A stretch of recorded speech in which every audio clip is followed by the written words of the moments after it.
Narcissist आपको छोड़कर कब भागते हैं? फर्स्ट पॉइंट है, एक नार्सिसिस्ट आपको छोड़कर तब भागते हैं जब आप उसके लिए एक डिफिकल्ट टास्क बन जाते हैं। दैट मीन्स कि नार्सिसिस्ट को जब आप इग्नोर करना शुरू करते हैं, उसकी बात को सीरियस नहीं लेते हैं, जो वो चाहते हैं वो आप नहीं करते हैं। दैट मीन्स कि आप नार्सिसिस्ट के उन सारे हिडन ट्रॉमा को ट्रिगर्ड कर देते हैं जहाँ पर उनको बिट्रियल, नेग्लेक्ट और डीवैल्यू फील होता है। क्योंकि नार्सिसिस्ट चाहते हैं कि आपके दिमाग में 24 आवर्स वो चलते रहें, और जब आप उनको इग्नोर करना शुरू करते हैं, जब आप उनको सीरियस नहीं लेते हैं, दैट मीन्स कि नार्सिसिस्ट को ये समझ में आ जाता है कि आपकी लाइफ में उनकी अब कोई जगह नहीं रह गई है।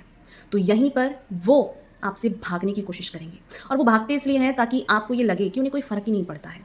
बट इसके पीछे बहुत बड़ा रीज़न है, ताकि वो महसूस करते हैं कि आपसे वो जो चाहते हैं वो अब आप उन्हें नहीं दे रहे हैं। और मोस्ट इंपॉर्टेंट पॉइंट कि नार्सिसिस्ट आपको तब छोड़कर भागते हैं जब आपको उनकी सबसे ज़्यादा ज़रूरत होती है।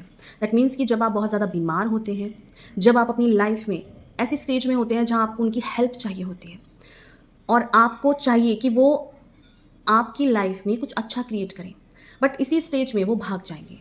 आप उनसे जितना ज़्यादा एक्सपेक्टेशन रखेंगे, उम्मीदें रखेंगे, उतना ज़्यादा नार्सिसिस्ट उस जगह से भाग जाते हैं, अपनी जिम्मेदारियों से भागते हैं।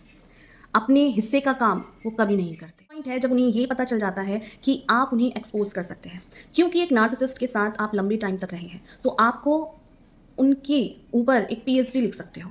वो इंसान क्या टेक्निक करते हैं, वो कैसे आपको मैनिपुलेट करते हैं, कैसे बिहाइंड द सीन वो लोगों को एक फेक मास्क बना के मिलते हैं। ये जो सारी चीज़ें हैं ना, आप एक नार्सिसिस्ट को एनालाइज करते रहते हैं, और जब आप उनको चैलेंज करते हैं लीगल बैटल के लिए, या आप उनकी कुछ ऐसे प्रूफ्स कलेक्ट कर लेते हैं जहाँ पर आप उन्हें एक्सपोज कर सकते हैं, तो यहीं पर नार्सिसिस्ट को बहुत डर होता है आपका, क्योंकि आप ही वो इंसान है जो उनके डार्क से डार्क सीक्रेट को जानता है, और आप उनको एक्सपोज कर सकते हैं। तो आप एक नार्सिसिस्ट के लिए सर का दर्द बन जाते हैं, और नार्सिसिस्ट यहाँ से भाग। जब आप एक स्ट्रॉन्ग बाउंड्री क्रिएट कर देते हैं, जब आप उनकी बदतमीजियों को, जब आप उनके झूठ को, जब आप उनकी किसी भी गंदगी को एक्सेप्ट नहीं करते हैं, और आप उनके मुंह पे उनकी जगह उनको दिखाते हैं ना, नार्सिसिस्ट को बहुत पेन होता है, और वो इस बाउंड्री को बर्दाश्त नहीं कर पाते हैं। इसीलिए नार्सिसिस्ट इससे ज़्यादा अच्छा समझते हैं कि वो किसी और जगह जाकर अपनी नीड को फुलफ़िल कर लें।